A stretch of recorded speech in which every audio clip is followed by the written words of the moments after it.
Software yang kita pakai terus-menerus pasti akan ada permintaan perubahan. Hukum Lehman saat ada developer yang curhat, saya itu sudah nggarap software ini 5 tahun lalu dan nggak ada lagi permintaan perubahan. Berarti kan saya bisa membuat software yang mereka inginkan karena nggak ada lagi permintaan perubahan. Berarti saya keren? Enggak. Anda nggak keren. Software Anda itu kenapa nggak ada yang minta perubahan? Soalnya nggak ada yang pakai lagi. Karena hukum, software kalau kita pakai terus pasti akan ada permintaan perubahan.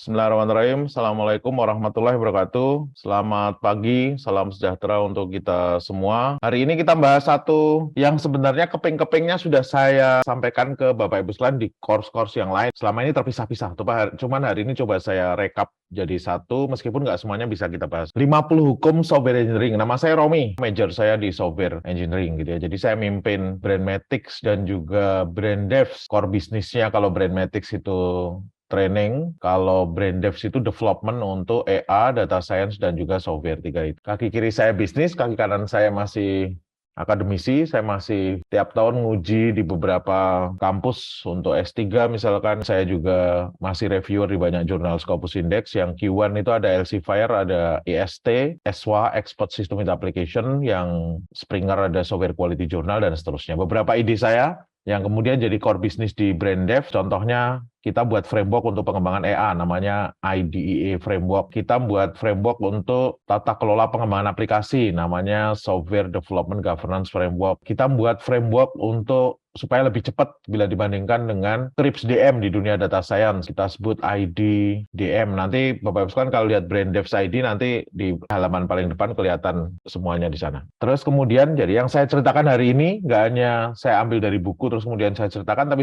sambil saya ajak untuk traveling sedikit ke beberapa proyek yang sudah kita kerjakan, yang kebetulan nyerempet dengan hukum itu. Nanti kalau Bapak sekalian lihat di YouTube saya, itu ada ngikutinya per playlist. Makanya saya sebut pilih topik, ikuti playlist dari awal supaya komprehensif, karena kayak kuliah 4-8 semester itu Bapak sekalian, satu playlist itu gitu ya. Ada data science, itu isinya semuanya dari pengantar sampai praktek, terus kemudian ada enterprise architecture juga sama, ada software engineering juga sama gitu ya. Nah, yang kayak kita lakukan sekarang ini, saya masukkannya nanti ke playlist yang software engineering. Oke, kita mulai pembahasan kita. Jadi ceritanya gini, secara umum ini saya ambil dari bukunya Andreas, nanti bisa googling ya. Andreas itu nulis satu buku yang legendaris, A Handbook of Software and System Engineering. Di sana dia cerita bahwa di dunia software engineering itu sebenarnya ada hukum yang berlaku loh. Jadi dia kumpulkan dari era 1950 sampai era 2000 awal, dia kumpulkan ada fenomena observasi, hukum, dan teori, kata dia gitu ya. Nah, sebenarnya posisinya kayak gimana toh? Observasi yang kita lakukan dan berulang kejadiannya itu akan jadi hukum. Contoh nih, Mas Warto di Jakarta, dia baru datang, terus kemudian dia kaget, macet. Kemudian dia tiap hari melakukan observasi. Kok ada yang berulang? Berulangnya gimana? Setiap Jumat dan Senin dan Jumat, itu macetnya keterlaluan. Jadi macet banget, dan itu siklusnya berulang. Observasi, repeatable, jadi hukum. Mas Warto kemudian membuat hukum bahwa Jakarta itu macet banget di setiap Senin dan Jumat. Itu hukum itu statement. Mas Warto nggak puas. Hukum ini dia cari penjelasannya. Penjelasan itu disebut dengan teori. Ini agak berbeda dengan yang kita pahami selama ini ya. Kamu cuma teori aja. Bukan teori kali yang dimaksudkan, itu hukum. Jadi teori itu statement untuk menjelaskan hukum. Nah, Mas Warto tadi nyari, dia interview setiap orang. Kenapa kok Senin dan Jumat itu kamu masuk kerja? Saya wajib kerjanya memang Senin dan Jumat. Mas, Senin saya briefing, Jumat saya report. Marketing yang nggak harus datang tiap hari, itu juga bahkan ngomong, saya Senin saya melakukan diskusi, Jumatnya saya melakukan merekap seluruh. Nah, teorinya adalah Mas Warto dapat Senin orang banyak briefing awal, Jumat reporting akhir gitu ya. Jadi wajib kerjanya bahkan orang yang nggak harus datang tiap hari itu Senin dan Jumat. Ini kemudian mengkonfirmasi hukum itu bahwa ternyata benar Senin dan Jumat itu macet banget, dan dengan hukum tadi saya memprediksi observasi. Jadi kalau ada yang tanya, Mas kira-kira tanggal 22 Agustus itu macet nggak ya? 22 Agustus itu saya lihat kalender saya, Senin. macet banget. Hukum mempredik observasi. Ini nanti berlaku universal ya, nggak hanya urusan software engineering ya. Repeatable observation akan jadi hukum. Dengan hukum, kita bisa membuat prediksi tentang observasi yang baru. If then-nya sudah tahu, nah if then-nya itu hukum gitu ya. If Senin dan Jumat, then macet kan gitu ya. Hukum itu menjelaskan statement-nya gitu ya, tapi tidak alasannya. Nah, alasannya kita tidak kita dapatkan dari teori. Berdirinya positioning-nya antara observasi, hukum, dan juga teori gitu ya. Nanti teori mengkonfirmasi hukum, hukum memprediksi, bisa memprediksi observasi. Di dunia software engineering itu ternyata ada 50 hukum, dia membuat kategorikal, yang sudah banyak evidence-nya, dia sebut strong empirical evidence, dan insight-nya sangat signifikan, itu dia masukkan ke hukum, tapi ada yang sifatnya accepted, evidence-nya ada, tapi nggak berlaku secara general umum, itu dia sebut hipotesis, nanti kita akan belajar, bahkan termasuk design pattern,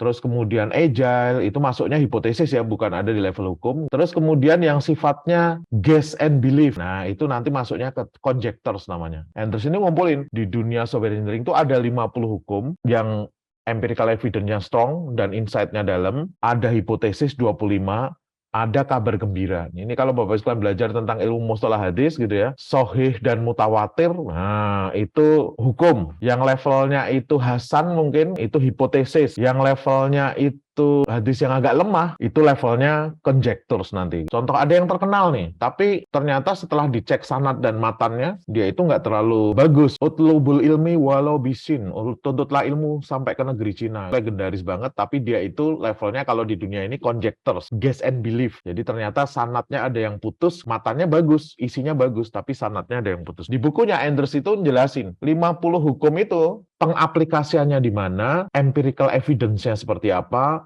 dan kemudian teori apa yang menjelaskan tentang hukum itu nanti dijelaskan di dalam 50 hukum itu semuanya. Kita nggak akan lengkap bahasnya, cuman nanti yang insight-nya dalam, kelihatan kasat mata, yang selama ini kita agak nggak ngeh, itu yang saya coba sajikan gitu ya. Nah, kalau kita kumpulkan kayak gini nih, Pak Usman. 50 hukum itu nanti sama si Andrews dikategorisasi. Ada yang masuk ke analisis dan desain, ada yang masuk ke construction, ada yang masuk ke testing, ada yang masuk ke maintenance, itu evolution. Ini penguasanya Lehman tuh. Lehman 1, 2, 3 itu masuknya evolution. Ada yang masuk ke planning. Ini karena nggak ngikutin siklus, harusnya planning kan di depan ya. Planning, analisis, desain, implementation itu construction, testing, terus kemudian evolution. Tapi nggak apa-apa, nanti saya jelaskannya dari analisis dan desain. Teknologi, yuk dulukan arsitekturnya dibuat dulu daripada kita mikirin adopting teknologinya. Nah, itu masuknya nanti ke teknologi. Ini yang hukum. Nanti saya akan jelaskan per kategorikal ini. Terus kemudian hipotesis. Ada beberapa yang terkenal tapi ternyata masuknya hipotesis. Nggak conjecture sih, tapi hipotesis. Ken Beck sama Martin Fowler, Agile Programming Methods Reduce the Impact of a Requirement Change. Ini levelnya bukan di hukum, tapi hipotesis.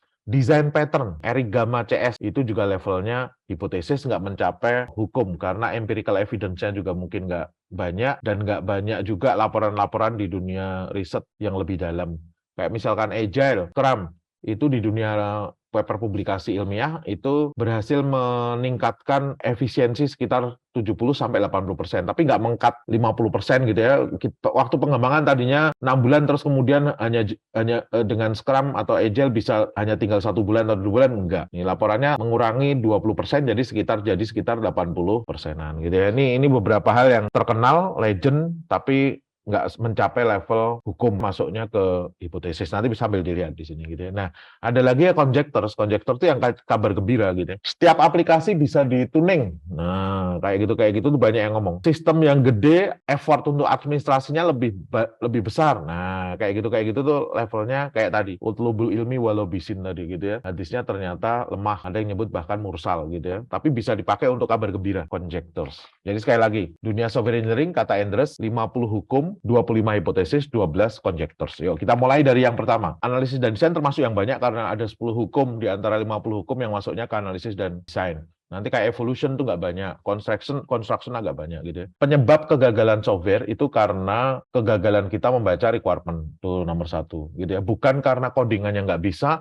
bukan karena teknologinya nggak bagus sehingga gagal, enggak, tapi karena kita gagal menangkap apa yang diinginkan oleh product owner. Error itu banyak terjadi justru di fase requirement dan desain. Karena apa? Ya makan energinya 60, hampir 70% di fase planning, analisis, dan desain. Di implementation-nya hanya sekitar 30%. Lihat, itu jadi yang kedua. Ketika kita desain, UML kita pakai misalkan kalau kita mau pakai standar gitu ya, tapi kok dengan cara yang lain ya, karena nggak ada yang fit untuk all purpose. Nggak. Model itu nilainya tergantung dari sisi mana kita mau potret gitu ya, bukan semuanya. Nanti seiring dengan pernyataannya Frederick Brooks ya, there is no silver bullet in software engineering, nggak ada. Dan kenapa kok setiap kita bangun software itu ada requirement analysis, ada fase planning yang dalam yang makan hampir total 70%, kita butuh deep application domain knowledge. Makanya kenapa kita harus kemudian minta ada business analyst yang bisa jadi jembatan antara developer sama product owner, itu karena kita perlu deep application domain knowledge. Dan kenapa kok kita lihat desain-desain kayak misalkan UML, use case diagram, sequence diagram, activity diagram, itu kok bentuknya, termasuk kalau kita nanti buat enterprise arsitektur ya, kenapa alur proses bisnis itu hierarki ke bawah 1-5 levelnya, kenapa arsitektur aplikasi itu juga hierarki, Simon yang ngomong, hierarchical structure reduce complexity. Terus kemudian yang nomor 7 itu yang sering dipakai para politikus sekarang ya, itu hukumnya Konstantin. Republik ini akan kuat dan stabil kalau kohesi antar anak bangsanya strong dan ketergantungan dengan pihak luar itu rendah. Ini sebenarnya dipakai pertama kali untuk menjelaskan pembuatan kelas. Kelas itu usahakan cohesionnya strong, couplingnya low. Maksudnya apa? Kalau saya mendesain satu kelas, itu kohesi di dalamnya, gitu ya, atribut-atribut variabel dan juga metode yang kita buat di dalamnya, itu harus satu kohesi, tapi ketergantungan dengan kelas yang lain itu rendah. Terus kemudian, kenapa sekarang ada model view controller? Ini dalam kerangka hukumnya Dennert nanti, gitu ya, pengen memisahkan concern, nanti kita lihat ya. Bangun software itu sulit, 50% gagal mengikuti statistik yang ada sekarang. Gagal itu bisa batal sebelum selesai. Selesai tapi nggak pernah dipakai. Sampai Bu Sri Mulyani nyebut ya, banyak aplikasi pemerintah nggak beroperasi. Dan angkanya keluar karena seluruh anggaran itu bisa di-listing oleh Kementerian Keuangan. Ternyata Indonesia itu punya kementeriannya 400.000 aplikasi. Dan yang dipakai itu hanya sekitar 24.000. Jadi bahkan nggak ada 10%. 400.000 yang dipakai hanya 24.000. Berarti nggak ada 10% yang kita pakai, berarti tingkat kegagalannya di Indonesia itu mencapai 90% kan gitu ya. Kalau di catatan di dunia statistik, di dunia software engineering itu PMBOK misalkan, IT Project Manajemennya Swalby misalkan, itu mencatat antara 42% sampai 55% gitu ya, atau kalau kita rangkumkan 50%, tapi ternyata di Indonesia bisa sampai 90% gitu ya. Gagal itu bisa batal sebelum selesai, selesai tapi kok nggak pernah dipakai, selesai tapi nggak ada manfaatnya, selesai tapi nggak sesuai kebutuhan. Kayaknya bangun software itu sering diceritakan kayak gini nih, product owner atau klien datang ke kita, Mas Karno sebagai project leader gitu ya, customer itu nanti atau product owner itu jelaskannya, kalau namanya sekarang kebanyakan kita sebut product owner ya, Mas Karno tolong saya dibuatin kayak gini dong ayunan. Nah Mas Karno ini bukan karena Mas Karnonya tidak cerdas, bukan, tapi justru karena Mas Karnonya terlalu cerdas, dia melihat, mosok ya ada ayunan di bawah pohon kayak gini, mungkin tempat duduk kali, jadi dibuatkan oleh Mas Karno itu sebuah tempat duduk. Mas Ade Rudi ini jadi sistem analisnya. Lihat, dia tahu Mas Karnonya salah gitu ya, tapi dia nggak berani ngelawan. Mintanya ayunan kok dibikin tempat duduk. Akhirnya apa? Dipotong nih atas sama bawahnya. Bisa ngayun, tapi nggak ada yang bisa duduk di sini kan gitu ya. Terus kemudian Mbak Rahma, Mbak Lina sebagai programmer, setiap datang ke Mas Karno diomongin kayak gini, setiap datang ke Mas Ade Rudi diomongin kayak gini. Apa yang terjadi? Nggak jadi-jadi software-nya gitu ya, semrawut jadinya gitu ya. Bisnis konsultan kemudian kita sewa. Yang senior saya datangkan. Bisnis konsultan itu kemudian ngusulkan. Dia tanya ke klien, ini ada apa tuh Bu? Kok ini programmer saya kayaknya ada yang nggak beres. Terus kemudian di sana customer-nya cerita, ini saya pengen, kita akan berikan yang terbaik Bu. Nanti ayunan kita kasih sofa. Nggak nyelesaikan masalah gitu ya. Karena apa? Ya di luar kan hujan gitu ya. Mosok si product owner-nya suruh ngangkat-ngangkat kalau pas hujan. Software-nya nggak ada dokumentasinya bagus, ketika dioperasikan gagal lah. Software kayak gini kita operasikan kan ya pasti gagal. Ketika customer-nya disuruh bayar kayak buat roller coaster, mahalnya setengah mati. Ketika ada masalah nggak disupport, ternyata kesalahannya nggak cuma di developer, product owner-nya ngomong kayak gini, ternyata dia butuhnya kayak gini, kebutuhannya dia kayak gini, tapi ketika ngomong dia kayak gini. Tantangan dunia pengembangan software, product owner butuh seperti ini, saya buatkan seperti ini. Beda-beda tipis nggak apa-apa, tapi secara fungsional sama. Makanya fase analisis dan desain itu kita ada requirement analysis. Requirement itu ada dibagi menjadi dua, functional requirement, non-functional requirement. Nah, functional requirement itu requirement atau kebutuhan dia yang sifatnya fungsi. Asal fungsinya itu sudah sesuai, oke, clear. Nah, masalah berikutnya yang non-functional. Non-functional itu urusan security-nya kayak gimana, respon time-nya dibuat seperti apa. Ini yang sifatnya non-functional, itu nanti bisa kita pecahkan sambil di belakang. Misalkan respon time-nya kita percepat, oh ternyata ada kode yang harus kita perbaiki. Tapi yang paling rumit itu kalau dia mintanya kayak gini, kita bikinkannya kayak gini. Itu yang membuat hukum ini jadi benar, requirement deficiencies and the prime source of project failure. Kegagalan utama dari sebuah project software itu karena kita gagal membaca requirement, dan ini jadi hukum pertama dunia software engineering. Nah, ini dari risetnya Alan Dennis dan juga Kepper Jones. Kalau kita buatkan siklus pengembangan software itu sebagai padi ya, sekarang banyak pakai padi kan. Planning, analysis, design, implementation. Planning, analisis, dan desain itu makan ternyata 70%. Implementation itu makan 30%. Ini nanti menjawab banyak hukum ternyata, bahwa kenapa kok error itu ketika adanya di fase analisis dan desain, itu benerinya susah ya ketika kita sudah terlanjur coding. Dan effort kita lebih banyak, kalau kita hitung biaya, akhirnya man-nya juga jauh lebih tinggi. Karena ketika kita fasenya analisis dan desain, usernya cerita, tolong nanti alurnya dari A, terus kemudian ke B, ke C. 3 itu aja kok masih simple. Ternyata begitu di kementerian dan lembaga, peraturannya berubah. Ternyata ini nggak bisa langsung ke sini. Ini ke sini dulu, baru ini ke berbagai tempat, baru kemudian ini lari ke sini. Ini sudah beda, dan ini rumit jadinya ya. Nggak semudah yang kita sangka. Error itu sering terjadi ketika di fase requirement dan desain, dan sayangnya semakin kita biarkan, semakin mahal effort kita gitu ya. Kemudian yang kedua, ini yang mulai hukum-hukum yang berhubungan dengan analisis dan desain yang di bawahnya ya, lihat nih. Value model, good design, hierarchical structure. Analisis dan desain itu mengalami perubahan paradigma. Jadi paradigma di era awal dulu, aku pengen buat software, aku pengen lihat alurnya dong. Nah, itu namanya kita pakai process oriented paradigm. Jadi kalau saya lihat alur bekerjanya, itu diagramnya kita pakai flowchart. Tapi di tahun 70-80 database sudah mulai ramai dipakai orang mulai berpikir bahwa saya pengen lihat aliran datanya. Nggak cuman flow alur prosesnya, tapi datanya mengalir kayak gimana, karena kita akan pakai database. Dibuatlah data flow diagram, DFD, paradigmanya data oriented paradigm. 1995, object oriented paradigm mulai ramai dipakai, standar notasinya pakai UML. Orang berpikir, saya pengen gabungkan antara yang gaya alur proses kerjanya dengan datanya.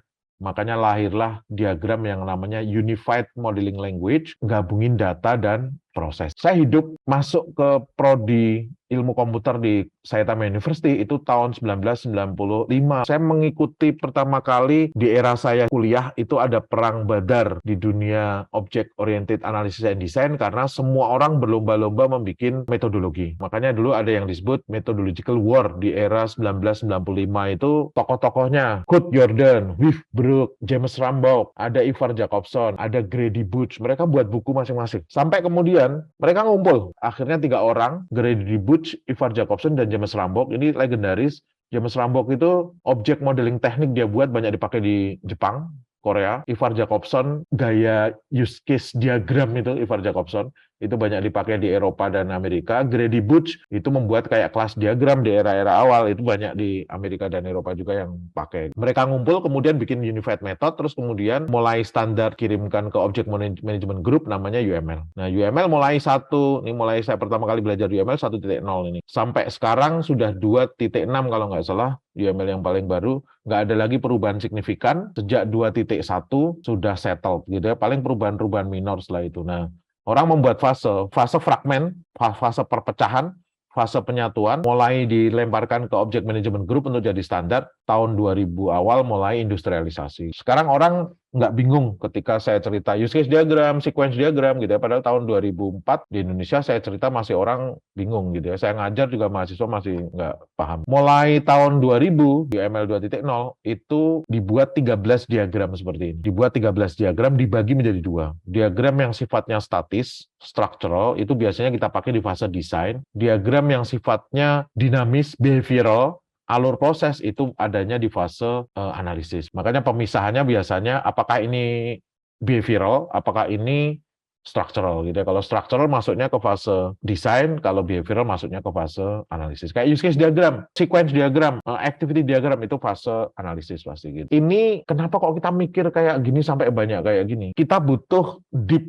application domain knowledge. Tadi sudah saya sebutnya jadi hukum kelima ya. Kita butuh nggak hanya big picture lewat use case diagram, tapi kita butuh setiap alur proses use case itu jalannya kayak gimana. Makanya lahirlah activity diagram. Tapi saya sebagai sistem analis pengen memberi guidance ke programmer bahwa ini nanti bentuknya akan seperti apa. Alur juga, tapi ada komposisi programnya, sequence diagram kita bikin. Terus kemudian saya pengen diskusi lagi dengan programmer saya supaya bentuk komposisi software-nya itu rapi, kelas diagram dan package dan seterusnya. Jadi sekali lagi, kenapa kok bahkan ketemu dengan klien aja saya butuh use case diagram, sequence diagram, deep application domain knowledge saya berusaha tangkap lewat beberapa diagram tadi. Dan kemudian di era perjalanan UML itu ada dua masalah besar UML itu. Yang pertama, UML itu mengatur standar rotasi, tapi tidak mengatur standar metodologi. Jadi kalau orang ditanya, gitu ya, UML itu alur prosesnya kayak gimana? Mana yang saya pakai dari diagram ini, itu beda-beda orang. Terus kemudian yang kedua, apakah kalau saya 13 diagram ini saya pakai semua software-nya akan jadi bagus, software-nya indah, tapi nggak jalan, karena semua orang sibuk gambar kan gitu ya jadinya ya. UML itu kompleks, difficult to understand quickly. Diagram mana yang sebaiknya saya pakai? Pertanyaan dasar ini kemudian dijawab oleh orang-orang. Kenneth Kendall di bukunya, dia nulis, mulai aja dari use case diagram, buatkan setelah itu activity diagram, buatkan skenario-nya, baru buat sequence diagram, dari sequence diagram buat class diagram, dan ada state chart diagram. Padahal state chart diagram ini dipakai sebenarnya diagram status itu, finite state automata itu kalau di dunia komputer. Ini kok bisa nyemplung ke sini? Ya soalnya si Kenneth Kendall itu melihat value dari desain dari perspektif tim dia, biasa ngembanginnya kayak gimana. Tuh, lihat lagi ya. Berkeley, dia nulis beda lagi. Mulai dari use case diagram, setelah itu buatkan sequence diagram, slightly different dengan Kenneth Kendall tadi gitu ya. Nih. Kemudian ketika saya mulai mendesain, membuat standar untuk tim saya pisah jadi dua. Yang fase analisis itu ngikutin standar UML bahwa dia harus behavioral, yang fase desain structural itu kayak kelas diagram, user interface, data model, dan seterusnya. Tapi ini pun nanti, user interface design itu saya curi start, saya biasanya masukkan ke activity diagram, sampai kayak gitu ya. Karena apa? Nah, gara-garanya nggak ada satu model yang fit for all purpose, nggak ada. Makanya ketika kita ngerjakan project, guidance gedenya sudah saya buat, tapi ada beberapa project yang saya lakukan, itu terpaksa kita pakai mockup duluan. Padahal kalau secara ininya kan mockupnya belakangan ini. Tapi user saya kena yes but syndrome nih, sindrom ya tapi itu. Oh iya mas, buat ini kayak gini nih keyboard. Begitu dia lihat, oh keren banget mas, tapi kok gelap banget ya. Gitu ya, saya buat berwarna dia kayak gini. Gitu lihat nih, saya kasih pelangi. Datang lagi, mas sorry mas, kok keyboardnya lebay banget ya. Nah, yes but syndrome itu namanya gitu ya. Prototypingnya saya dulukan. Ini nanti mengikuti hukum bahwa prototyping itu bisa membantu untuk reduce error, khususnya di user interface. Kita nggak perlu coding, kita cukup lihatkan ke mereka user interface-nya dulu gitu ya. Kenapa kok orang beda-beda kayak gini? Termasuk saya dengan tim saya. The value of models itu tergantung dari view di mana diambil dan juga perspektif saya. Saya butuhnya untuk apa tujuannya gitu ya. Ini hukum Davis namanya. Tim saya, kita punya framework khusus untuk pengembangan software. Ini nanti saya ajarkan di kelas-kelas 1D atau reguler ya detailnya ya. Mulai dari fase planning apa yang harus dibuat, analisis apa yang harus dibuat, desain apa yang harus dibuat, pada saat implementation apa yang harus kita buat. Saya usahakan mengikuti standar notasi UML karena apa? Supaya kerjaan tim saya itu jadi dokumentasi standar, ketika ada tim lain yang nanti akan melanjutkan itu tetap bisa membaca. Nanti kelihatan di sini seperti ini. Nih kalau kita lihat, kita pengen jualan musik nih misalkan ya. PT Musikpedia Indonesia misalkan jualan musik lewat internet, kita buatkan desainnya. Oh, nanti pengunjungnya bisa registrasi, bisa melihat daftar lagu, pelanggannya bisa login logout, adminnya juga bisa rekam ubah hapus data lagu, data pelanggan, data atau melihat penjualan dan seterusnya. Nah, ini big picture dari sistem itu kita gambarkan lewat use case diagram. Nanti per use case-nya, melakukan registrasi itu kayak gimana alurnya? kita buatkan activity diagram atau BPMN. BPMN nggak standar UML, betul. OMG membuat 2 standar untuk proses bisnis tentang sistem itu pakai activity diagram, proses bisnis organisasi BPMN. Kenapa kok kemudian saya pakai BPMN ketika menggambarkan alur? Si organisasi sudah familiar dengan BPMN, saya nggak perlu reinvent the wheel, nanti ngajarkan baru lagi, notasi baru malah bikin mereka stres. Makanya biasanya bangun sistem pun, alur bekerjanya sistem, saya pakai BPMN. User interface-nya saya cemplungin, karena apa? User saya kayak, product owner saya kayak tadi, hari ini dia pengen seperti ini, bulan depan pengen dikasih warna ternyata terlalu meriah katanya, dan seterusnya gitu ya. Saya prototyping. Lihat, prototypingnya saya masukkan ke sini. Loh, nanti kayak gini. Bentuknya kayak gini ya, Bu ya. Pak, ini yang versi Android, seperti ini yang versi web. Oke, semuanya aman. Nah, saya lanjutkan lagi. Jadi nggak akan ada lagi bentrok. Dan nggak saya coding dulu, baru saya dikomentari. Capek nanti gitu ya. Saya tunjukkan mock-up-nya dulu, baru kemudian dikomentari. Satu use case tadi saya buatkan alur prosesnya nanti seperti ini. Memutar trail lagu, mengelola data lagu, dan seterusnya. Ini contoh ya. Ini yang rekam hapus tadi di sini. Terus kemudian fase berikutnya di analisis, ini masih di fase analisis ya. Use case diagram kita buat, setiap use case buat pakai BPMN atau activity diagram, setiap use case buat sequence diagram. Sequence diagram itu alat bantu kita diskusi dengan programmer. Kalau BPMN sama use case diagram, alat bantu kita sebagai sistem analis diskusi dengan product owner. Alur juga sequence diagram itu, tapi sudah menunjukkan kira-kira komposisi dari programnya akan seperti apa. Lihat, pengunjung, dia milih sign up, di nanti ada form atau ada menu login, yang menu login begitu kita pilih akan menampilkan menu registrasi, baru kemudian si pengunjungnya memasukkan datanya, begitu dia klik manajer registrasi, ini bagian dari program mendaftarkan, yang dia akan meng-get data atau set data ke pelanggan. Jadi ada data yang kita sebut pelanggan. Nah, sequence diagram tuh kayak gini. Perasaan dulu ketika pertama kali belajar UML nggak kayak gini nih, betul. Ini gara-gara hukumnya Dennert nih. Jadi ceritanya gini. Dulu itu kalau kita buat sequence diagram itu bentuknya kayak gini, pakai kotak kayak gini. Ada satu penulis buku, Quatrani namanya, kan ini kandidat kelas ya, kata dia. Object lifeline itu bisa diisi objek atau kelas. Kenapa nggak pakai hukumnya Dennert nih? Dennert itu ngomong, supaya program itu gampang dipahami, pada saat fase maintain, kita pisah yuk. Yang berhubungan dengan user interface dan koneksi ke sistem yang lain, ini kita sebut boundary. Yang menjalankan komputasi, menghitung, mengkalkulasi, ini namanya control. Yang mengakses ke data, baik itu flat file maupun database, namanya entity. Boundary control entity ini kemudian dibentuknya dirapikan lagi oleh Erigama di buku desain pattern, nanti dibawa ke UML oleh Quatrani tadi. Makanya bentuknya nggak kayak gini. Ketika kita main-main UML di era sekarang, itu bentuknya sudah seperti ini. Ini tuh boundary control entity sudah kita pisah. Boundary itu kelas yang berhubungan dengan aktor user interface, kontrol yang melakukan pemrosesan, kalkulasi, penghitungan, entity yang connect ke database. Tahun 2004 ketika saya pulang pertama kali ke Indonesia, saya jelaskan ini, mahasiswa pada komplain ya, waduh apaan itu Pak, gitu ya. Karena apa? Belum rame konsep model view controller. Ini nanti di era sekarang, nasabah memasukkan PIN di menu PIN. Nah, ini depan itu, ini notasinya notasi boundary. Ini kalau di era sekarang disebut view controller, lihat tuh. Kalau sekarang namanya controller gitu ya, yang saya buat manager atau kontrol dan seterusnya, yang mengkalkulasi, yang akses ke data, query ke data, namanya entity. Di era sekarang disebut model. Makanya model view controller itu sebenarnya implementasi dari konsep separation of concern leads to standard arsitekturnya Dennert, yang jadi hukum ke-9 di dunia software engineering. Jadi kalau kita coding, ini lihat, kenapa kok sequence diagram itu bisa jadi alat diskusi dengan developer atau programmer? Iya, karena saya sudah bercerita komposisi dari program, meskipun saya bercerita alur kan gitu ya. Yang ini akan sulit kalau saya ceritanya lewat activity diagram atau BPMN. Saya punya kelas, berarti ada menu PIN, manajer validasi, login gitu ya. Nah, manajer validasi itu kalau kita buat kelas misalkan pakai Java, bentuknya seperti ini si kelas manajer validasi butuh login. Karena apa? Dia pakai get PIN yang punyanya login. Si login ini punya kelas dan punya metode getPin. GetPin itu akan dipakai oleh manajer validasi. Misalkan nih, getPin saya ambil, saya buat dulu objeknya, saya kasih nama objeknya mlogin, saya getPin, saya simpan di variabel namanya pin, tipe datanya integer, nanti ini tuh saya komparasi dengan yang dimasukkan oleh user, pin user ya. Nah, kalau equals, tampilkan menu utama di sini loh. Terus kemudian objek lifeline kita kumpulkan, jadikan kelas diagram. Yang entity saja tadi, nih, yang entity, mana entity ini saya kumpulkan jadi data model. Nih kan, misalkan ya, ini udah berarti sistem spek kita sudah mulai relatif rapi. Nah, nanti ini kita ngomongin satu aplikasi. Kalau ngomongin banyak aplikasi, misalkan kita nggak ada application arsitektur yang di FEF misalkan gitu ya. Oh, FEF itu punya dua aplikasi besar, core sama non-core. Oh, yang core itu ada Viv Apps. Oh, Viv Apps itu ada punya modul yang banyak banget. Ada submodul lagi.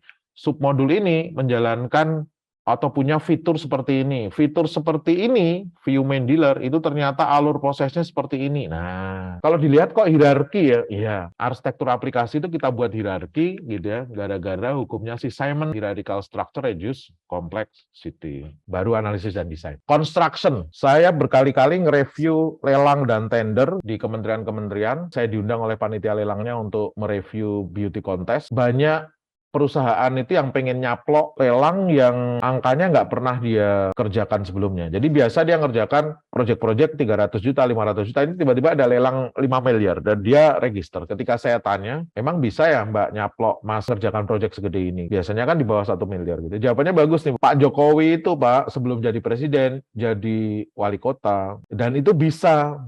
Jadi kita yang UKM-UKM kecil ini bisa dong ngerjakan yang, nah pernyataan ini gara-gara dia nggak paham hukum di dunia software engineering, hukum ke-11. What applies to small system does not apply to large one. Bahkan cara kita coding dengan user yang hanya 1000, itu cara coding kita berbeda dengan usernya kalau sudah mencapai 1 juta. Server yang cukup dengan 1, kita terpaksa pakai arsitektur server yang beraneka ragam. Kita load balancing, kita macam-macam lah ribet hidup kita ketika kita mendesain untuk kunjungan yang lebih banyak. Ini yang membuat Bapak Ibu sekalian, adik-adik sekalian, Digbud Ristek membuat sistem misalkan gitu ya, kok di hari H deadline itu macet. Nah, itu salah satunya karena gaya codingnya, arsitektur sistemnya, dan arsitektur server yang ada di sana itu nggak didesain memang untuk kunjungan sampai jumlah dosen yang misalkan 500.000. Enggak, memang dia kayak codingan biasa yang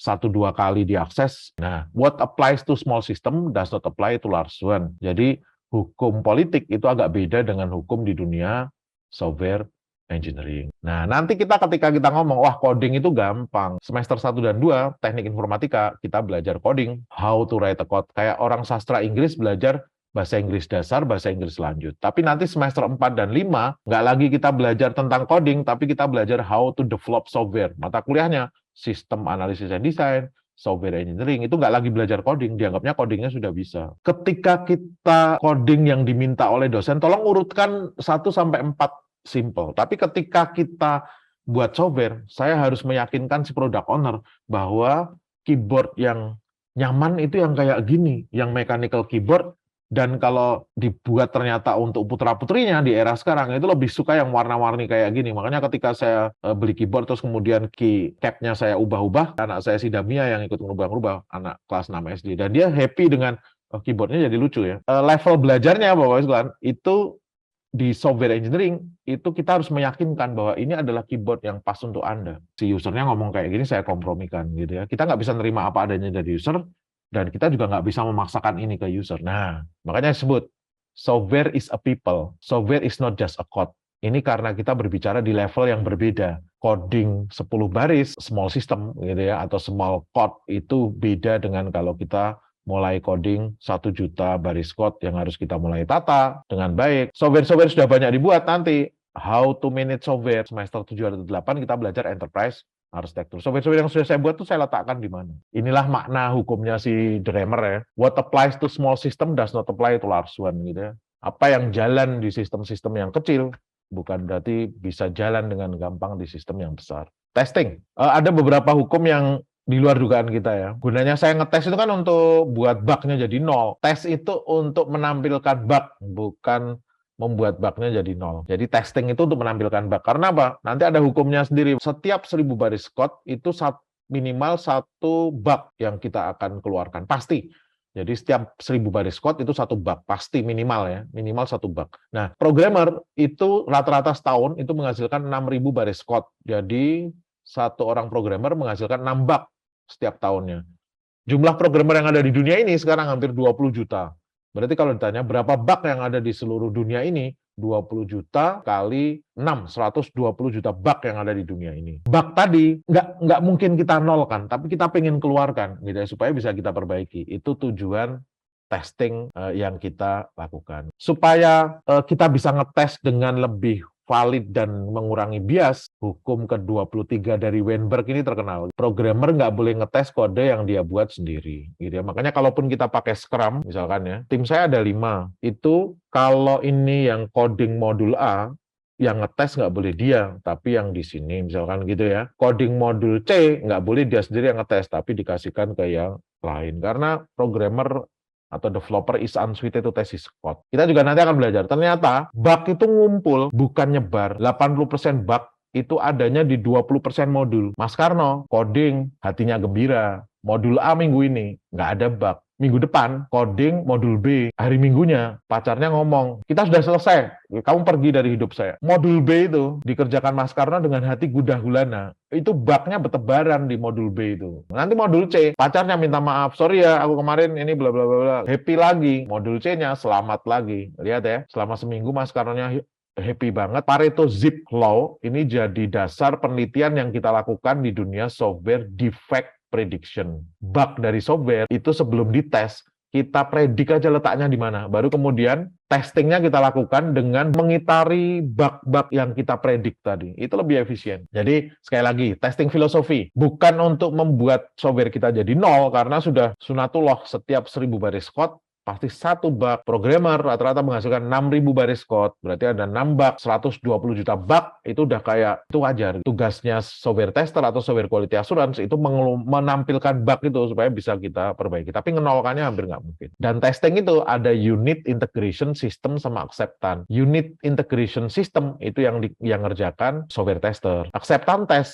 itu done by user, dan by product owner. Disuruh ngetes. Di sini itu nggak ada lagi ngetes adanya bug, bukan. Tapi usernya accept atau enggak ini sebenarnya.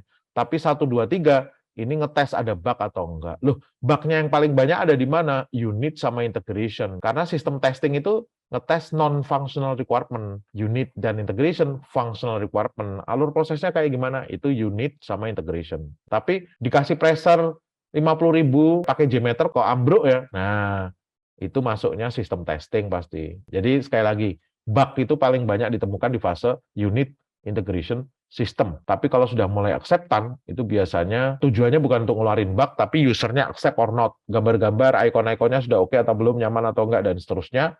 Pakai data dummy, namanya alpha, pakai data beneran namanya beta sebelum kita rilis. Nah, tadi sudah saya sebut, yang pengen lanjutin S2 atau S3 ngambil bidang software engineering sebagai bidang penelitian, sekarang trending software defect prediction. Ini apa-apaan pula ini sebenarnya? Oh, bug dari software itu kita predik letaknya di mana. Di tes kan keluar. Kalau kita tesnya itu brute force semuanya dari ujung ke ujung kita tes, waktunya akan lama. Saya nggak pengen waktu saya lama. Gimana caranya? Karena hukum Pareto Zip, 80% bug itu ngumpul di 20% modul, ya saya predik aja di mana letak bug-nya, baru kemudian saya konsentrasi ngetes di sekitarnya. Pasti bug-nya akan bermunculan. Ini jadi cikal bakal software defect prediction. 27, 28, 29, 30 ini hukumnya evolution, maintenance. Kalau kita pakai PADI ya, planning, analysis, design, implementation, maintenance, itu software evolusinya jalan. Ada beberapa yang menarik di sini. Lehman, ini penguasanya Lehman ini. Software yang kita pakai terus-menerus pasti akan ada permintaan perubahan dari product owner. Hukum Lehman 1 disebutnya. Ada developer yang curhat, Pak, saya itu sudah nggarap software ini 5 tahun lalu dan nggak ada lagi permintaan perubahan, Pak. Gitu. Nggak ada, udah nggak ada gitu ya. Berarti kan saya sempurna bisa membuat software yang mereka inginkan, karena nggak ada lagi permintaan perubahan. Permintaan perubahan paling di 6 bulan pertama, setelah itu nggak ada lagi, sampai sekarang nggak ada lagi. Gitu. Berarti saya keren? Enggak. Anda nggak keren. Software Anda itu kenapa nggak ada yang minta perubahan? Yo, soalnya nggak ada yang pakai lagi. Karena hukum, software kalau kita pakai terus, pasti akan ada permintaan perubahan. Kalau ada bug misalkan, laporan, change request datang. Kenapa lebih cenderung orang IT ngumpulin dulu. Ya toh, ada laporan nih, change request. Oh, kumpulin dulu, dicek dulu semuanya. Ini dikumpulin dulu. Kita nanti ngerubahnya langsung satu modul. Jangan kecil-kecil, bug A kita perbaiki. Enggak. Satu modul langsung, nanti kita perbaiki semuanya. Gara-gara hukumnya Beasley-Moller itu. Satu hal kecil saya edit, itu error densitasnya jauh lebih besar daripada sekaligus saya ngerubah satu package atau satu modul. Makanya pilihannya, Bapak Ibu sekalian, kenapa kok kadang ada fase change request kita kirimkan, kita analisis dulu gitu ya, itu gara-gara hukumnya Beasley-Moller. Ini ngomongin siklus ya, alur peran tahapannya kayak gimana, dan ini bukan ide saya. Ini kalau ada yang komplain dulu, wah Pak Romi ini punya mazhab yang sesat. Enggak, planning, analisis, design, implementation, maintenance, itu mazhabnya buku teks yang trending 5 tahun terakhir ini, atau 10 tahun terakhir lah, Rosenblatt, Tiley, Alan Dennis, Valacik, itu ngomong yang sama sekarang. Planning, analisis, desain, implementasi, nanti cek di bukunya ya. Orang ngembangin software itu siklusnya kayak gini. User, atau sekarang product owner namanya, membawa permintaan kebutuhan atau permintaan perubahan. Ini yang kemudian kita sebut system request atau change request ke orang IT. Orang IT bisa diwakili sistem analis. Loh, lihat ya.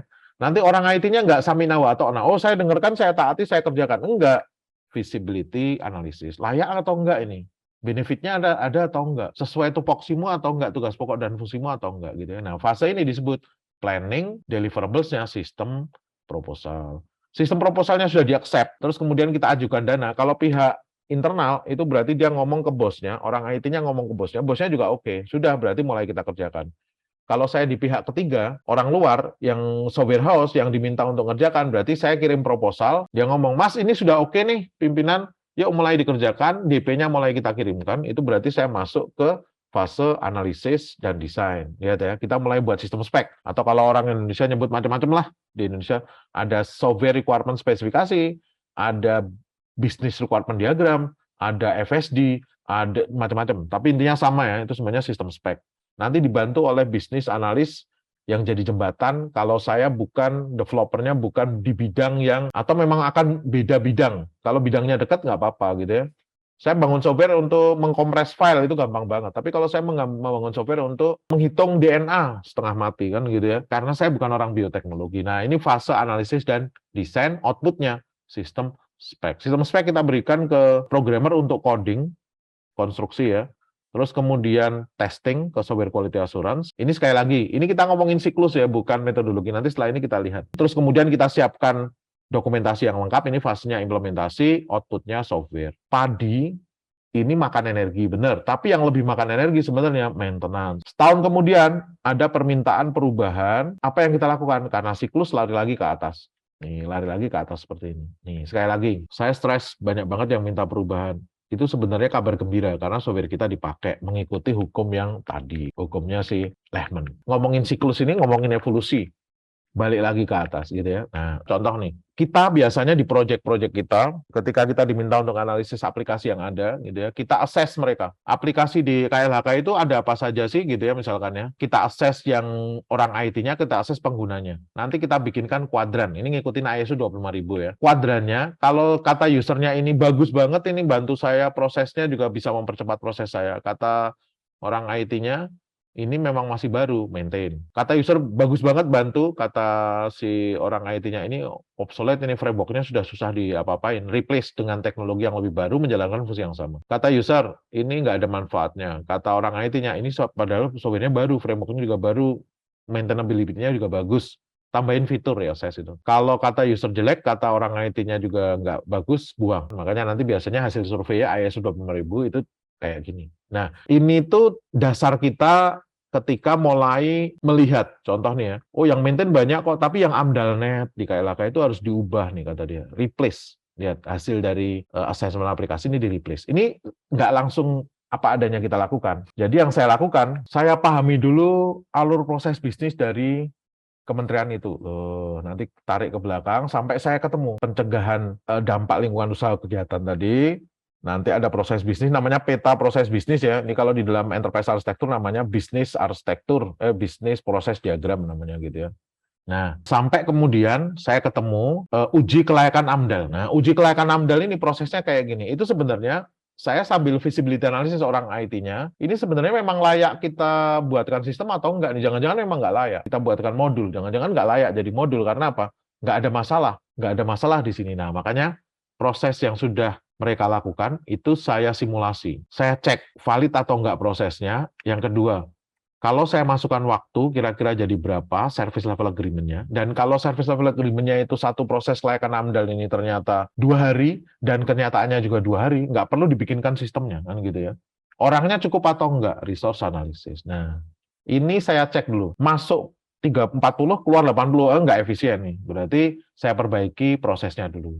Setelah saya perbaiki, lihat ya, saya nemu masalahnya, harusnya disinkronize nih, gitu ya. Masuk 40, keluar 40, sudah benar. Ini nanti Bapak sekalian kalau pengen ikut, ambil yang kelas-kelas enterprise architecture atau business process modeling, itu kita ajarkan yang simulasi kayak gini. Waktunya saya cemplungin setelah itu. Jadi prosesnya sudah benar, nggak ada deadlock. Saya cemplungin waktunya. Setelah saya cemplungin waktu, ternyata kita bisa desain SLA. Ternyata service level agreement-nya, satu proses itu 3 hari, 5 jam, 10 menit. Dan ternyata targetnya memang satu proses itu bahkan 5 hari. Maknanya apa? Bahkan nggak pakai IT juga nggak apa-apa, nggak usah disimulasi. Tapi kalau kita ngelihat, targetnya pengen ditingkatkan, nah itu baru urusannya beda. Nah, sekarang saya lihat resource-nya. Punya berapa orang? Oh, total ada 6 tambah 2, 8 orang gitu ya, dengan masing-masing role yang berbeda. Nah, saya simulate, ada yang over atau enggak. Anggota tim uji kelayakannya overutilisasi, ahlinya juga overutilisasi. Nah, sekarang bisa nambah orang nggak? Oh, nggak bisa. Bisa ngurangi target nggak? Nggak bisa. Nah, ini yang jadi bahan rekomendasi. Apakah kita akan bangun sistem atau enggak? Saya coba pindahin aktivitas pekerjaan ke resource yang utilisasinya rendah dulu. Oh, sudah benar, sudah oke. Sesuai dengan yang diinginkan cukup. Tapi nggak bisa. Karena apa? Ternyata kita pengen meningkatkan target. Ini sudah benar, saya pengen meningkatkan target, tapi nggak boleh nambah orang. Gimana caranya? Bikinkan IT. Makanya IT itu pilihan terakhir sebenarnya ya. Jadi rapikan dulu proses, cek targetnya, apakah bisa ditambah atau dikurang. Nggak bisa dikurang, malah harus ditambah. Tambah SDM, oh nggak bisa, nggak mungkin. Bikinkan IT-nya setelah itu gitu ya. Nah, kayak tadi nih. Tadi kan di situ overutilisasi. Ini saya pindahin aja gitu ya. Saya pindahin ke yang underutilisasi. Setelah itu jadi 90 turun dia. Saya bisa nggak kurangi target atau enggak? Bahkan harus dilebihkan. Dan 53 itu saya pengen tetap waktunya nggak sampai 2 bulan misalkan gitu ya. Nah, itu gimana caranya? Tapi nggak dengan nambah orang. Kalau nambah orang kayak gini. Yang tadinya 3, saya tambahin 2, tercapai target peningkatannya. Tapi saya nggak pengen bikinkan IT-nya business process automation. Bikin sistem request, kembali ke yang tadi, bikin sistem request, lemparkan ke orang IT untuk visibility analysis, disetujui mulai fase analisis, desain, dan seterusnya. Yang AMDAL-nya tadi, orang bikin sistem request, terus kemudian dari sana sistem request-nya ada, oh ternyata ini loh yang akan kita bikin gitu ya, terus kemudian kita bikin, nih fiturnya kayak gimana, use case diagram lagi kita buat, kayak fase desain tadi di depan gitu ya, terus kemudian sudah kita buat, harus kita ukur, gitu ya, yang kita buat ini. Ngukurnya gimana? Masukin lagi waktu. Dengan tanpa sistem, itu waktunya tadi seperti ini, 26 jam 10 menit. Dengan sistem, ternyata jadi lebih cepat, 21 jam 43 menit. Jadi kita efisiensi mencapai 8 jam. Ini orang IT kayak gini cara bergeraknya. Sekarang planning. Planning ini dibahas terus di bukunya Valacik hampir 80 halaman, Alan Dennis kalau nggak salah 43 halaman, di Rosenbal juga hampir 100 halaman, itu satu bab tersendiri untuk fase planning. Kenapa begitu penting? Nanti kita belajar. Ini sambil saya jelasin ya. Beberapa kekeliruan kita ya. Jadi software itu unik. Uniknya gimana? Kompleksitasnya tinggi, beda dengan hardware. Sejarah peradaban manusia untuk bangun rumah itu Candi Borobudur itu batu, atasnya dikasih perekat, bawahnya kasih perekat. Kalau di era sekarang semen, ini batu bata. Sama, nggak ada perubahan. Tapi kalau kita ngomongin software, kompleks. 1920-an kita pakai punch card. Punch card itu kode saya tulis pakai plat. Jadi hardware, ngeditnya susah. Makanya kalau gaya coding anak zaman sekarang itu hidup di tahun 1920, setengah mati itu yang jeglokin punch card itu. Karena apa? Kurang semikolon, kurang. Jadi kita sendiri, mata kita yang jadi compiler untuk ngecek. Karena nggak bisa langsung kita compile, kita edit. Ngompilnya ya langsung di punch card itu jadi mahal nanti kalau banyak salah gitu ya. Nih. Tapi di era 2020, framework sudah banyak gitu ya. Bahkan kita coding buat try and catch, saja klik kanan try and catch. Bahkan saya desain dulu datanya, terus kemudian saya bisa reverse engineering ke depan gitu ya, jadi aplikasi yang utuh. Jadi hardware itu kompleksitasnya relatif rendah, software itu kompleksitasnya relatif tinggi dengan berbagai macam parameter. Jadi kalau tim saya kumpulkan, Mas Karno, Mbak Lina saya kumpulkan, Mbak Rahma, Ade Rudi saya kumpulkan, buatin saya sebuah software untuk pencarian ya, saya tinggal. 2 minggu saya datang, mana udah jadi? Oh Pak, kita lagi diskusi Pak. Di kepalanya Mas Karno, saya mau pakai PHP, saya mau pakai Laravel. Di Mbak Lina, saya mau pakai Java, nanti ada framework, kita buat tabelnya, nanti kita tarik ke depan gitu ya, dan seterusnya. Ade Rudi, kok kita pakai .NET aja. Lihat nih, parameternya banyak. Tukang bangunan, itu nyusun batu bata kayak gini aja. Nggak ada tukang batu bata yang tiba-tiba kayak gini. Di dunia IT, kalau anggap ini nyusun batu bata, itu nggak harus kayak gini. Bisa miring gini, bisa kayak gini, bisa melintang gini, bahkan ini nggak ada juga tetap jalan. Nah, ini yang disebut kompleksitasnya tinggi gitu. Nah, kita salah sangka, proyeknya macet, tambahin orang. Apa yang terjadi? Loh, kok tambah macet? Karena kuantitas SDM itu nggak berhubungan dengan kualitas kecepatan kerja. Hardware, kuantitas SDM berhubungan dengan kualitas dan kecepatan kerja. Jadi kalau saya renov bangunan, 4x3 ruangan untuk kamar anak saya misalkan molor, dikerjakan 5 orang, molor, saya komplain, langsung dikirimkan tambahan 15 orang. Apa yang terjadi? Nggak sampai seminggu kemudian jadi-jadi. Tapi kalau kita bangun software, 5 orang, molor, saya tambahin 15 orang, pusing tambah molor. Frederick Brooks yang kemudian ngomong, jadi hukum ke-36, adding manpower to a late project, make it later. Nambahin orang di project yang telat, bikin project, tambah telat. Nanti Frederick Brooks nulis di bukunya The Mythical Man. Dia ngomong, bikin software itu kayak perempuan melahirkan ya, kata dia gitu ya. Satu perempuan melahirkan itu kan 9 bulan. It does not follow that, kata dia. Kalau saya kasih 9 perempuan, bayinya bisa lahir dalam 1 bulan. Enggak ya, tetap 9 bulan, kata dia gitu ya. Siapa yang berpikir nambahin orang? Biasanya manajer gitu ya. Makanya ada adagium di dunia pengembangan software. Project manager itu orang yang menganggap bahwa kalau saya kasih 9 perempuan, bayinya bisa lahir dalam 1 bulan. Marketing, orang yang berpikir bahwa bayi itu bisa lahir meskipun nggak ada laki-laki atau perempuan gitu ya, makanya kadang disebut marketer is liar. Nih selalu saya ingatkan marketing saya, jangan liar, jangan bohong, sajikan apa adanya. Human resource, orang yang bayar, man ini dibayar sama dia di kepalanya, nggak usah manusia, kalau dikasih waktu 9 bulan monyet juga bisa melahirkan bayi manusia karena bayar monyet lebih murah. Klien itu hari pertama dia cerita, tolong saya dibuatin kayak gini, minggu depannya tolong bawa warna-warni kayak gini, terlalu gede gitu ya, oh kecilin. Nah ini udah benar. 6 bulan kemudian dia tiba-tiba tanya ke kita, dan ini sering terjadi, Mas aku diingetin dong, ini saya dulu kenapa ya saya minta ya bentuknya kayak gini. Nah klien itu orang yang kadang nggak tahu kenapa dia butuh bayi gitu ya. Nah, dan seterusnya lah. Nanti ini ada di dunia pengembangan software itu kayak gitu. Nah, Bapak Ibu sekalian, when does a project begin? Kata Alan Dennis, when someone sees an opportunity to create business value. Ketika ada satu orang yang melihat bahwa ini kalau saya bikinkan IT-nya, ini kayaknya lebih cepat, lebih efisien, lebih murah. Nah, orang itu buat sistem request. Ini kayak yang tadi kita bahas ya.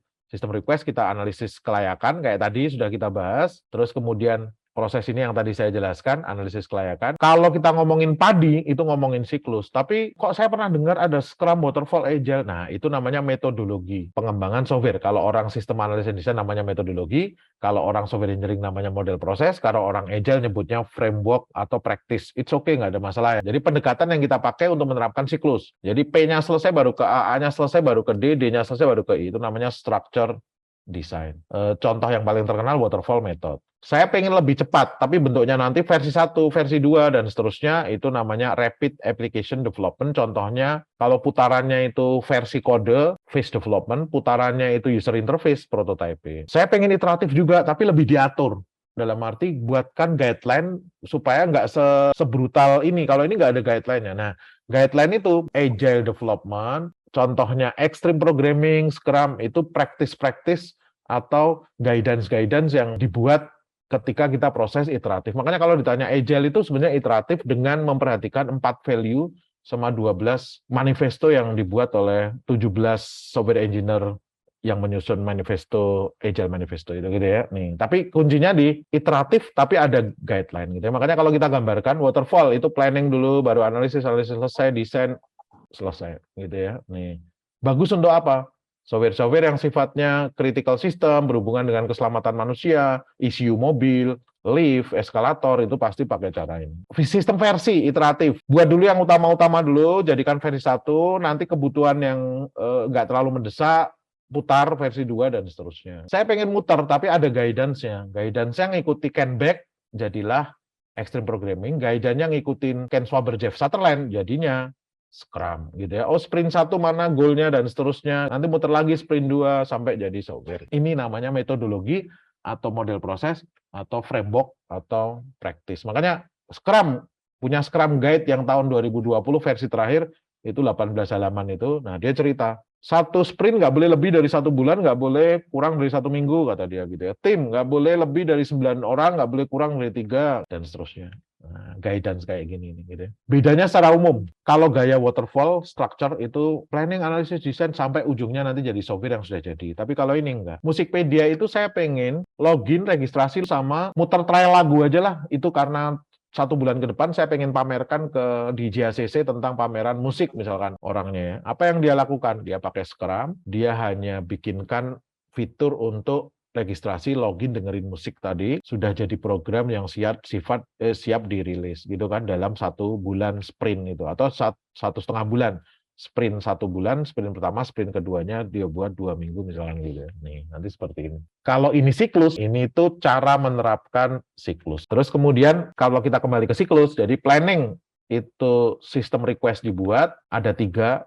Software yang saya buat tuh harus mengurangi cost, tingkatkan produktivitas, tingkatkan profit, or ya ini ya, or atau and, visible or not, secara teknikal, ekonomi sama organisasi, lihat ya. Contohnya sistem request, kita buat musik, jualan musik online yuk. Nah, dibuatkan sistem request kayak gini. Kunci dari sistem request itu need sama fitur. Yang paling penting lagi, need sama value itu yang paling penting. Nanti gitu ya. Jadi, ini yang paling sulit orang IT gambarkan biasanya kalau core system analysis and design gagal, selalu gagal gitu ya.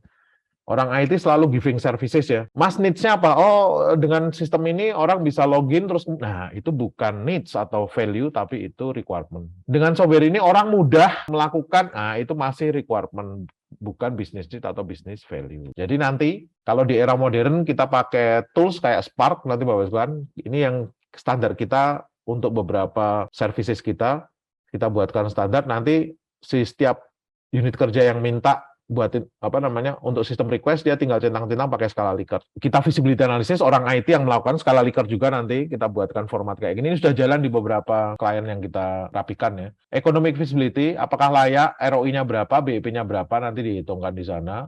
Setelah itu tupoksinya sudah benar atau belum, timnya siapa saja, product owner-nya siapa, sesuai nggak ini dengan visi. Jangan-jangan orang human resource tapi minta sistem untuk jualan, salah.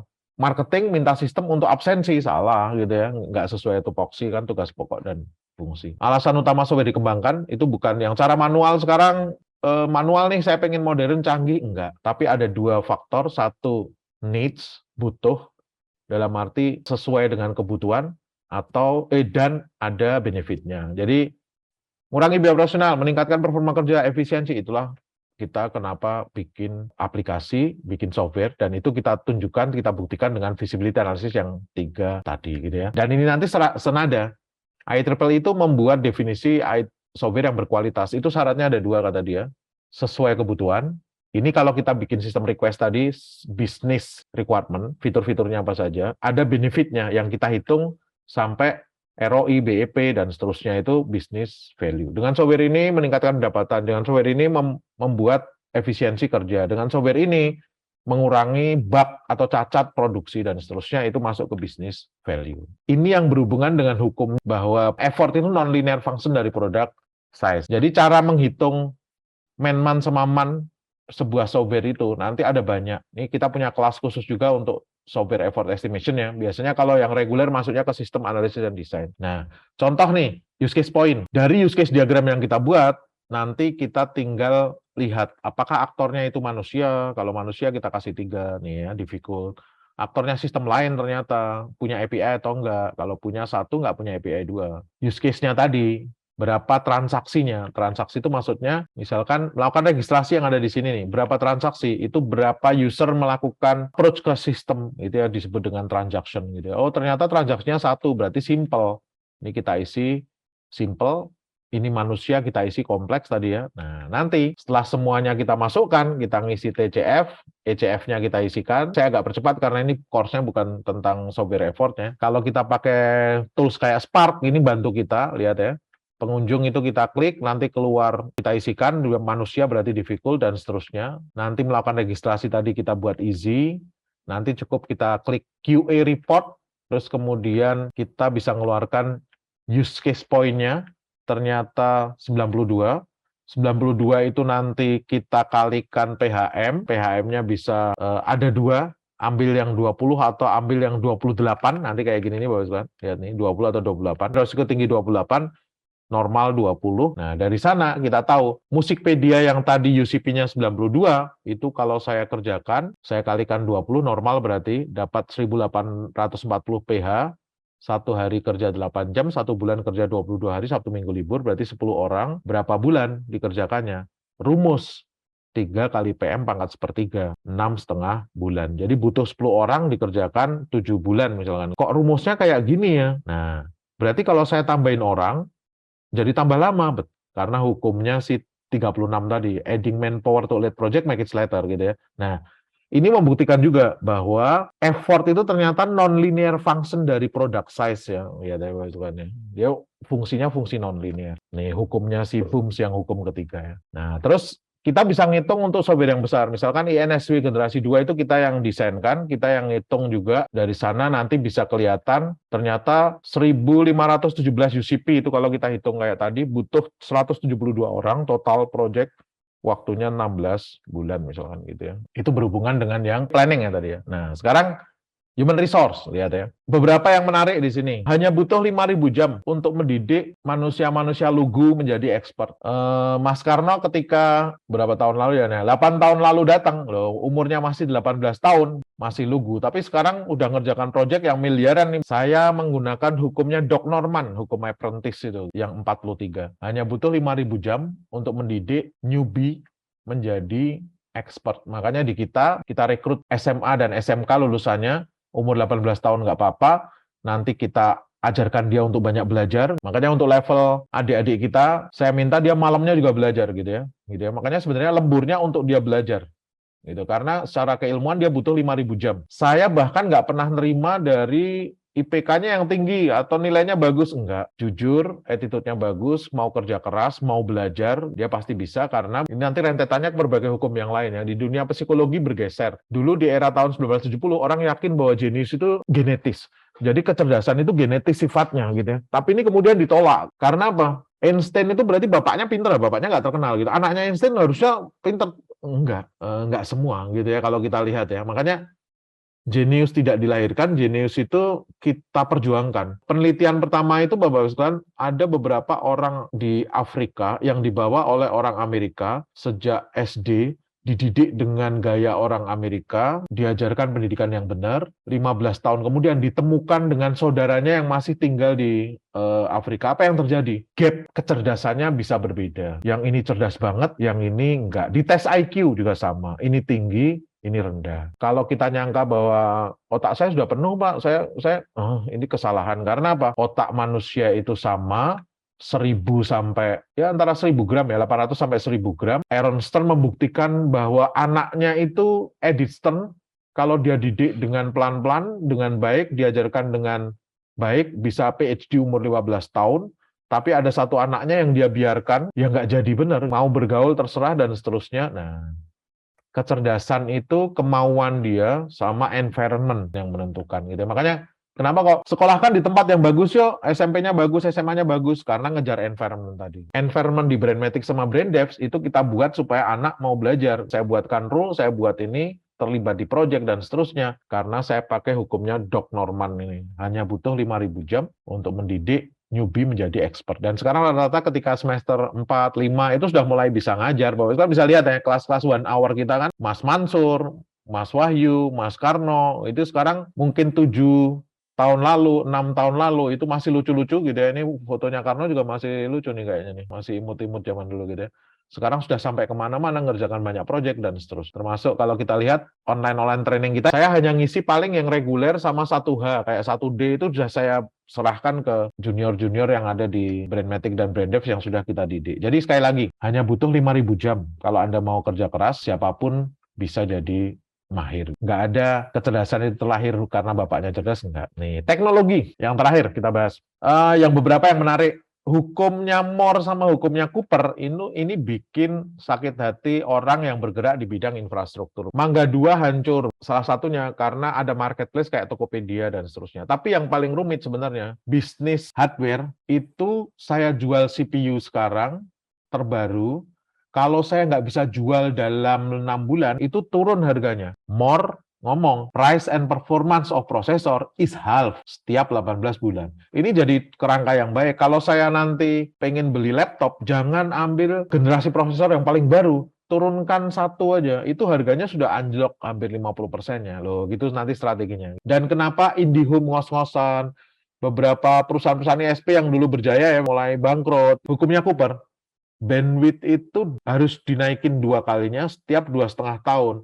ISP-nya stres. Saya tinggal di kota wisata, IndiHome Telkom nawari 10 Mbps itu 300.000. Di satu sisi, My Republic itu nawari 100 Mbps itu hanya sekitar 300-400.000, nggak sampai 500.000. Bayangkan, ini kecepatan yang 10 kali lipatnya. Makanya bikin ketar-ketir ISP, bikin ketar-ketir pebisnis infrastruktur atau teknologi. Kementerian dan lembaga saya banyak bantu, Bapak sekalian, mereka ketika beli misalkan platform data science, harganya sampai 10 miliar. Ternyata mereka nggak pakai akhirnya. Gara-gara apa? Mereka beli teknologinya sebelum siapkan arsitekturnya, sebelum didik orang. Makanya architecture wins over teknologi. Hukum Metcalfe ini dijadikan sekarang menilai valuasi dari software. Kenapa kok WhatsApp dibeli oleh Facebook seharga 200 triliun misalkan, karena ngitung dari jumlah pengguna. Hukum Metcalfe ini diperbaiki, the value of software increase, nilai dari software itu meningkat seiring dengan peningkatannya jumlah pengguna. Hukum ke-49. Architecture wins over teknologi. Kenapa kok salah satu core bisnis kita di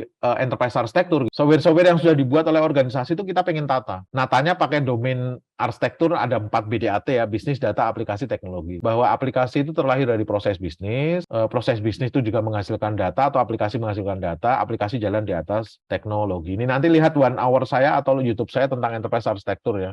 Jadi semuanya kita siapin dulu kerangkanya, semuanya kita sambungin dulu. Kayak kita bangun rumah itu nggak mungkin manggil tukang bangun, nggak. Arsiteknya dulu kita panggil, supaya dia bisa bangunin kita, alur proses bisnis organisasi kita, gitu nih, lihat ya. Terus kemudian dari alur proses bisnis itu mana yang akan kita simulate, mana yang kita otomatisasi. Alur proses bisnis itu diotomatisasi dengan aplikasi apa sudah, menghasilkan data apa, menjalankan atau comply dengan standar regulasi yang mana, menjalankan strategi program organisasi yang mana, ada risiko apa di proses itu, ada KPI apa yang kita kejar loh. Ini kita buatkan arsitekturnya dulu, tata kelola organisasinya, dan ini nggak hanya satu sayangnya, nanti ada ribuan proses yang kita bangun, termasuk kita relasikan. Dari sana tuh kita bisa ngelihat nanti sambungannya. Kalau saya bikin aplikasi nih, application arsitekturnya kayak gini, ini KLHK itu ternyata punya aplikasi khusus, aplikasi umum kategorikalnya. Aplikasi khusus itu ada pencegahan dampak lingkungan yang AMDALNet tadi. Terus kemudian AMDALNet itu kita bikin dengan proses mulai dari fase planning, ini yang kita buat sistem request-nya seperti ini, fiturnya seperti ini, terus kemudian AMDALNet itu menjalankan atau mengotomatisasi proses bisnis yang mana, klik kanan aja nanti keluar, proses bisnis ini, proses bisnis itu kayak gimana bentuknya seperti ini, dan seterusnya. Dan nanti kita bisa cek hubungan antara aplikasi dengan proses bisnis, misalkan, ternyata sistem informasi spasial dokumentasi ini mengotomatisasi proses mendokumentasikan hasil pekerjaan bla bla bla. Nanti kelihatan di sana. Aplikasi tadi jalan di atas teknologi apa? Kira-kira kita define dulu. AMDALNet itu kita pengen pakai PHP aja, Laravel yang kita pakai, terus kemudian servernya ada di mana, database-nya pakai apa. Ini nanti kita pakai technical reference model kalau di TOGAF namanya, kategorisasi. Efeknya apa? Efeknya kita itu dengan satu kali lihat di matriksnya, itu kita bisa lihat kira-kira obsolete atau enggak seluruh sistem yang ada di KLHK ini. Kenapa masih pakai PHP-nya yang lama ini gitu ya, ini harus kita update. Nah, kita tahu kira-kira maintenance dari platformnya akan seperti apa, kita bisa deteksi sejak dini. Jadi begitu ada laporan PHP 5,5 itu bermasalah di security ini, cepat Anda update. Nah, kita cek nanti bisa ketahuan di sini. Architecture wins over teknologi. Pikirkan dulu arsitekturnya. Data misalkan, kita punya data apa aja di organisasi, nggak ada yang bisa jawab. Arsitektur data kita bangun seperti ini, baru nanti kita hubungkan ke physical datanya, surat tagihan pembayaran ini kalau di table database-nya apa toh? Nah, nanti ada di sana. Nih. Dan ini nyambung nanti. Visi misi strategi organisasi tadi, nanti kalau kita klik kanan, nyambung ke proses yang mana, karena sudah kita sambungkan bisnis proses yang depan tadi. Konsep ini yang kemudian kita sebut enterprise arsitektur. Nanti detailnya bisa lihat di YouTube saya ya. Nanti sambung-sambungannya dan seterusnya nanti ada di sana. Termasuk risiko, termasuk macam-macam lah. Maurice Ferguson benar gitu ya. Sudah banyak permasalahan di dunia sekarang, di kementerian, lembaga, di BUMN swasta yang software-nya banyak, beli tapi nggak dipakai karena nggak mikirkan arsitektur dulu, nggak didik orang dulu, langsung adopsi teknologi yang diutamakan. Maurice Ferguson warning kita, architecture wins over teknologi jadi hukum ke-48 di bidang software engineering. That's all, mungkin itu yang bisa saya sampaikan.